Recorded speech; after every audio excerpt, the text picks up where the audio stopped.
শুভেন্দু যে হাবভাব কথাবার্তা বলার কায়দা, যে একটা মানে গুন্ডাগার্দি টাইপের একটা মনোভাব, এবং যে ভাষায় সে আক্রমণ করেছে।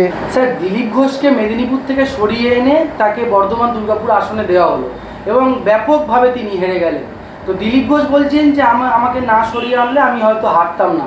এখানে কি কোনো লবিবাজি বা গোষ্ঠীবাজি কিছু হয়েছে, কি মনে করেন? হতেই পারে। মানে আমার অ্যাকচুয়ালি দিলীপ ঘোষের সম্পর্কে আমার কোনো যে একটা বিশেষ কোনো একটা নরম মনোভাবাপন্ন আমি তা নই, কিন্তু আমি মনে করি যে শুভেন্দু বা এই ধরনের যারা আছে তাদের যে, আমি তো তাদের কারোকে ব্যক্তিগতভাবে চিনি না, আমি বলছি তাদের যে হাবভাব, তাদের যে কথাবার্তা বলার কায়দা, হ্যাঁ, বা তারা যেভাবে মানে নোংরা গালাগালি পর্যন্ত দিয়েছে যেগুলো ক্যামেরাতে ধরা পড়েছে, সেই ধরনের দিলীপ ঘোষ ঠিক সেই ধরনের বলে আমি মনে করি না। যদিও সে আগে অনেক রকমের মানে ভুলভাল কথাবার্তা বলেছে, হ্যাঁ, এবং ওই গরুর কুঁচ থেকে সোনা বার করার মতন হাস্যকর মানে বিজ্ঞান বিরোধী এই সমস্ত কথাবার্তা আরএসএস স্টাইলে, বিশ্ব হিন্দু স্টাইলে সে বলেছে, কিন্তু আরএসএসের প্রচারক তো মানে একেবারে সেরকম খারাপ লোক বলে আমি মনে করি না। এবং আমার একটুখানি দিলীপ ঘোষের সম্পর্কে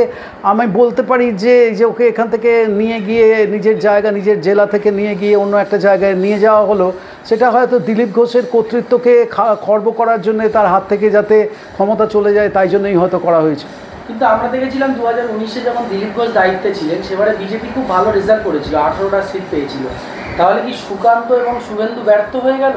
সুকান্ত এবং শুভেন্দু সম্পূর্ণ ব্যর্থ হয়ে গেল। বিশেষ করে সুকান্তর ব্যাপারে আমি জানি না, নর্থ বেঙ্গল, কিন্তু শুভেন্দু যে হাবভাব কথাবার্তা বলার কায়দা, যে একটা মানে গুন্ডাগার্দি টাইপের একটা মনোভাব, এবং যে ভাষায় সে আক্রমণ করেছে, হ্যাঁ, মানে মুখে বলছি না কারণ এই কথাগুলো বলতে আমার রুচিতে বাধে, হ্যাঁ, সেগুলো কোনো মানুষ ভালো চোখে নেয়নি। সে নিজের জায়গাতে পড়ে থেকেছে, তার বাবা সেখানকার, সে নিজে সেখানকার, দীর্ঘকালের রাজনীতি নন্দীগ্রামের, সেই জন্যে সে আজকে জবরদস্তি করে যে করেই হোক সে দোকানে দুটো আসন ধরে রাখতে পেরেছে।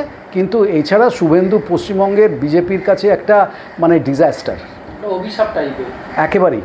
সুকান্ত মজুমদার বলছেন, এখনও দাবি করছেন যে 26-এ বিজেপি সরকার করবে পশ্চিমবঙ্গে। ওরা তো দাবি তো করবেই। আমি দাবি করলাম যে আমি মুসলমান, আকরামুল বাগানি দাবি করলো আমি হিন্দু, তাতে কি সত্যটা চেঞ্জ হয়ে যাবে? বা আমি আমেরিকার প্রেসিডেন্ট হব, তা আমি যদি আজকে বলি আমি আমেরিকার প্রেসিডেন্ট হব, এগুলো মানে ঘুমের মধ্যে নানা রকম মানুষ স্বপ্ন দেখে, এমনকি দিনের বেলাও দিবা স্বপ্ন দেখে, হ্যাঁ, এগুলো হচ্ছে দিবা স্বপ্ন।